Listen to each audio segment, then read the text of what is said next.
Get started. I wanted to share a few brief housekeeping items. This session is being recorded and will be shared at a later date. Dean Serio will be answering questions at the end of the webinar. If you'd like to submit a question, please do so using the Q&A function in Zoom at any time during the webinar. The chat function and the microphones are disabled.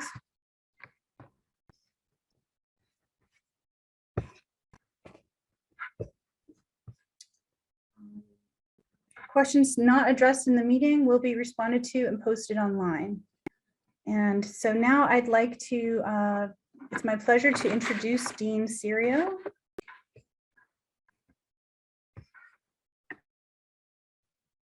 Thank you so much for joining us today. I greatly appreciate your time. I'm just so delighted to have the opportunity to share with you some of the exciting initiatives we have planned over the next 5 years that are really geared towards transforming student lives, especially for those who are the first in their family to attend college, and for those who have been historically marginalized in STEM. To start things off, it's my pleasure to welcome 2 of our current students to join us today, Nancy Blackson and Joshua Badal Rodriguez. And they've participated in 2 of our student success programs already. But before I ask them to tell their stories, I want to share a bit more background with you on our broader vision on how we plan to support students in achieving their goals. In CNS, we're really focused on transforming opportunities into impact through STEM. And for students, those opportunities are really focused on supporting the success of all of our students to be able to follow their interests and passions. I know for me, and I've heard from many of you as alumni of CNS, that your ability to earn a degree in a STEM field has been transformative for you personally. And I think one of the things that really inspires me about our students is that they come to UMass and to CNS with the aspirations of majoring in one of our 33 degree programs. And although they follow a similar course of study to other students in that same major, they then go out into the world and apply that knowledge in ways that are unique to them. And through that unique intersection of who they are and the training in STEM they receive during their time at CNS, they make the world a better place in ways that we could have never predicted. And just as their unique paths, once they leave UMass, exist, we're really dedicated to helping to ensure that students can follow the unique path to their success while they're on campus. And we follow them through this journey using evidence-based best practices. And I want to take just a few minutes to describe how we're going about this work. First, it's really important to us to expand our peer mentoring programs. Peer mentoring is a proven path to increase success in college, especially for first-generation college students and those from underrepresented groups. Students' achievements really skyrocket when they have one-on-one relationships with mentors who offer encouragement and provide practical guidance to bridge the gap between ability and experience, and when they feel part of a community with shared goals and experiences. And for us, we want to expand our peer mentoring programs to support not only the student mentees, but also their mentors, so that we can help students to realize their full potential. In the next 5 years, we plan to create 20 more scholarships for peer mentoring and significantly expand our student mentor-mentee programs to help students succeed. We're also focusing on improving student support systems outside the classrooms to build community, because we know that the best science is done together. This means new buildings that will house tutoring, academic, and career advising programs and offer flexible spaces for study and group projects, as well as comfortable spaces for students to get to know one another and relax. We'll expand our residential academic programs, which bring learning and engagement opportunities directly to students' living environments. It will expand programs like the Graduate Student Onboarding Program and the Transfer Student Bridge Program that help students acclimate and get up to speed quickly when they join our campus community. It will build the CNS Student Emergency Fund, which provides financial support for transportation, basic living expenses, and other costs for students experiencing personal or family emergencies. We're also going to expand offerings in cross-training opportunities, including certificate programs, which allow students to develop transferable skill sets, adding value to their degrees by providing paths to explore the intersection of students' interests in STEM and other disciplines. Students will have the opportunity to integrate subject areas such as sustainability, biotechnology, communications, public policy, resource economics into their major studies without extending their time to degree. We'll also expand student research and science internships. These are opportunities for students to acquire practical hands-on experience in their fields and increase their career competitiveness. And finally, we'll expand our leadership fellowship opportunities. There's currently a significant gap between the diversity of our students and our faculty. And we know both that student persistence and research innovation are driven by increased diversity among our faculty. Nationally, current trajectories suggest that the gap between student and faculty diversity will take 100 years to close on our current path. We want to work to close this gap starting in the next 5 years by creating a series of endowed professorships that attract the best and most diverse talent in STEM. Now I'd like to introduce our first student speaker, Nancy Blackson. Nancy is a junior studying biology and is a member of the Commonwealth Honors College. Nancy, will you please introduce yourself and tell us a little bit about you? Hi, everyone. My name's Nancy. As Dean Tricia said, I'm a junior biology major on the pre-med track. I'm from Norwood, Massachusetts, and I'm a first-gen student. Thanks so much, Nancy. Now, I understand that you received mentoring from another student as part of our Forsyth Grange peer mentoring program during your first year at UMass. Can you tell me a little bit about that experience and what you found helpful? Yes, I found the Forsyth Grange program very helpful. As a first generation student, especially in my major, which was bio, it was very difficult for me to just know the resources that were available to me, resources such as SI sessions that I really did not know about, tutoring sessions, even just kind of learning how to take notes in a bio class. I wasn't really sure of that. So my mentor was able to just help me navigate life in my biology courses, basically. That's great, Nancy. I was also really pleased to see that you were selected to be a mentor in the Forsyth Grange program this year. What are you hoping to be able to do with your own mentees?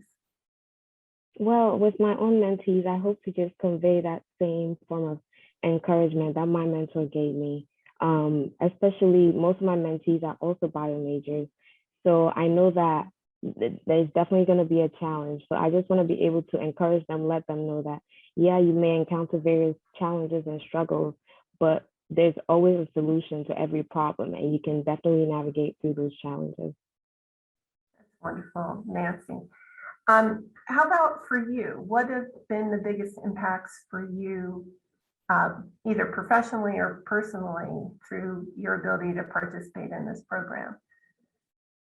Yes, participating in this program has made me just very self-aware, and basically it has just shown me the amount of resources that are available to me. And I really emphasize this a lot because I really did not know various resources that were available to me. So being in this program really pointed out things that I could use to help me just succeed in life in general. That's wonderful, Nancy. Thank you so much for all that you're doing for CNS and our other students. Next, I'd like to introduce Joshua Beto Rodriguez. Joshua is in the class of 23 and is studying microbiology in Portuguese. Joshua. will you please introduce yourself and tell us a bit about yourself? Yeah, hi everyone. Again, as she said, my name is Joshua Vidal Rodriguez. I am a junior here at UMass. I'm from a small town called Swampscott, Massachusetts. It's about 2 hours east of here, here being UMass. Outside of academics, I'm also in the Honors College, and I am in through the LESIP program, which I was very fortunate to be accepted to this past summer. I'm now working in the Wilmore Webley lab, studying the connection between Alzheimer's and its possible bacterial origins. Josh, thanks so much. The LESIP program is our summer research internship program. And can you tell us a little bit about what inspired you to apply to that program? Yeah, for sure. I think what inspired me to apply to the LESIP program was definitely a community forum that I went to at the beginning of my sophomore year. There's a community forum for students of color at UMass, and we were all just talking about like struggles that we have. And one of those struggles was finding resources and opportunities just because we don't know where to look. And I had someone tell me, hey, check out LESIP. And basically LESIP was situated in such a way that it would allow me to have a mentor for the rest of my time at college, and it would guarantee me lab experience by the time I finished college. And so that was insane to me. That prospect was absolutely insane. So I took the opportunity as soon as I could. That's wonderful. What do you think is the most important thing that you learned through the program, or how has the program enhanced your education here at UMass? I think I can't say two specific ones, but one specific one. I think I have two, and those are humility and patience. I was taught those two things ad nauseum this past summer, and I think that's because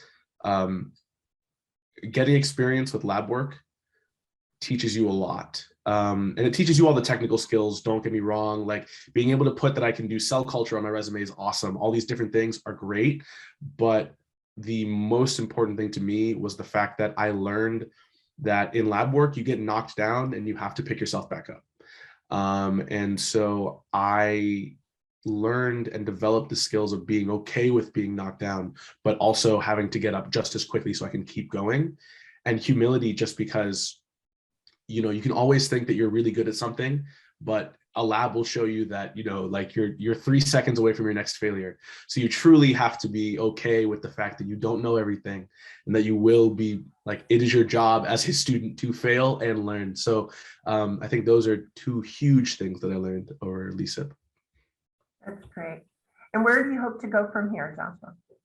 I hope to, you mean from undergrad, correct? Yeah. Mm-hmm. I hope to go to med school, to be honest with you. Because I'm kind of falling in love with research at the moment with my lab, I might be pursuing a 5th-year master's. However, I for sure know I want to be a doctor. I know I will be applying to med school. The question is just when. Great. Josh and Nancy, thank you so much for joining us today and for sharing your experiences with these programs. And now I'd be happy to answer questions from the audience. Jill, I'll turn it back over to you. Thanks, Trisha. We do have a few questions that have come in during the course of the presentation. And so, but first I did want to also acknowledge the donors who've made generous contributions to student success across the College of Natural Sciences. And so we've heard from these two amazing students who've participated in both Forsyth Grange and the LESIP program, the William Lee Science Impact Program. And we'd like to thank the generous donors who provided the seed funding for those particular programs, Pam and Jim Grange and Bill Lee. So I just wanted to put that out there and then jump to the questions. So the first question that came in is what are the trends in first generation student attendance and needs in that arena, and how has that changed over time? Jill, I didn't hear the back end of that question. Can you ask one more time? It was really just what are the trends happening in the needs around first generation students? Yep. Thanks, Jill. So we're seeing a steady increase in interest in STEM fields among first generation students. I myself am a first generation student, and I think the needs of first generation students have really been consistent all along, and that is UMass is attracting the best and the brightest of students, and where we really are trying to focus on helping, especially first generation students, is bridging this gap that I say often between ability and experience, right? These are outstanding students. What they don't have is that homegrown network of people to turn to for answers about how do you find out about a lab? Did you even know that you could work in a lab and do primary research? I know that was certainly my experience, and I've heard that so many times from our alumni. So what we're really working on is to help students understand what opportunities are available to them and to knock down any barriers that they have to participating in them. I think, you know, the LESIP program and the Forsyth Grange program are really good examples of how we're trying to create those networks for students while they're here to bridge that gap. Great. I'm getting more questions coming in here. What impact did COVID have on the mentoring programs? How can alumni who are working, for example, in the biomedical field can possibly help these very promising students?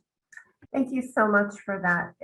I think, you know, COVID was a challenge for all of us, and I really feel like our community in the college stepped up to really support one another. I'm so incredibly proud of the work that we did. Both of the programs that we talked about today that Josh and Nancy participated in, we were able to transition those to a remote format. For example, the hands-on lab experience on the LESIP program, that was transformed into a bioinformatics session in training for students to learn about COVID and the emerging variants, for example. So we really tried to use real world experiences to bridge that gap when we couldn't be together. And our mentoring transitioned to a remote format as well. I would love to engage alumni in mentorship of our students. We have a network that we are creating through LinkedIn, and we encourage you to join the CNS LinkedIn group and let us know about your interest in connecting with students and being a mentor to them. And we will create those networks to connect you all together. I think students can learn so much from those of us who have gone before them and gone out into the world into these unique paths, just to understand what opportunities are available to them. And a related question, I think, is says great peer mentoring. What about professional mentoring with industry contacts, especially UMass alumni? How is UMass reaching out to industry to collaborate? Thanks also for that question. We're really trying to partner with our alumni to help the next generation of students. And I'm so excited to hear the enthusiasm on this call for those efforts. One example we have is there's a life science alumni network that's primarily based out of Cambridge, and we're making connections through that program to help students find internships, mentorships in the life sciences, and really creating formal programs for internships for students. A good example of that is the Applied Microbiology and Biotechnology program that's run out of the Department of Microbiology. We'd love to expand those opportunities beyond the life sciences, and we really look to our alumni to help partner with us to expand those opportunities for students. Thank you. Another question here is, what are the plans to build out stronger connections with CMAS, CMASS, and really using the amazing cultural centers on campus as areas for peer mentorship and connecting these diverse groups with the UMass STEM community? Thank you so much for that question. This is such an area of importance for us in the college. I think, our student body, the incoming class for UMass and for CNS certainly is the most diverse it's ever been. And our ability to ensure that there's a strong connection between our cultural diversity and STEM is so important, not only for our students during their time on campus and for when they go out into the world. I'm working closely with the Student Affairs and Campus Life group to make those connections stronger for UMass students while they're here. And we really encourage any ideas and partnership, especially from our alumni, and reinforcing those connections and expanding those networks as well. Can you talk about, I have a question here about the importance of diverse leadership, faculty and other leadership, and can you talk about that, your plans in that direction, and how and why that's important? Absolutely, thank you so much. I think, for me, the greatest asset that we have as an institution is diversity of perspective. And when people bring their diverse lived experiences and perspectives to that intersection with STEM, great things happen. And that extends all the way through the leadership of the college. We've been really focusing on expanding leadership opportunities through professional development for women, for example, in STEM within the college. I've really tried to increase the diversity among our associate deans and department heads and chairs within the college. And we've really placed a premium on recruiting diverse faculty. So during my time as dean, of the 59 faculty hires we've recruited to UMass, 43% of those hires have increased either the gender, racial, or ethnic diversity of their home departments. I just really think that when people with different perspectives come together, we can do great things, and it's a top priority for the college.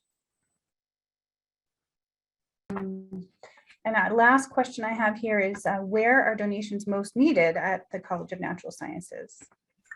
Thanks so much for that question. As I mentioned at the beginning, the framework that we really operate around is the idea of transforming opportunities that we can create in the college into impact, both for the people who are part of our community, from our students, staff, and faculty, to the world by the amazing work that they do. And so I think our major thrusts within the college are support for creating those opportunities, whether it be for student success, some of the programs that we talked about today that bridge that gap between ability and experience, and also for faculty to pursue innovative discoveries in STEM and translate those into the world.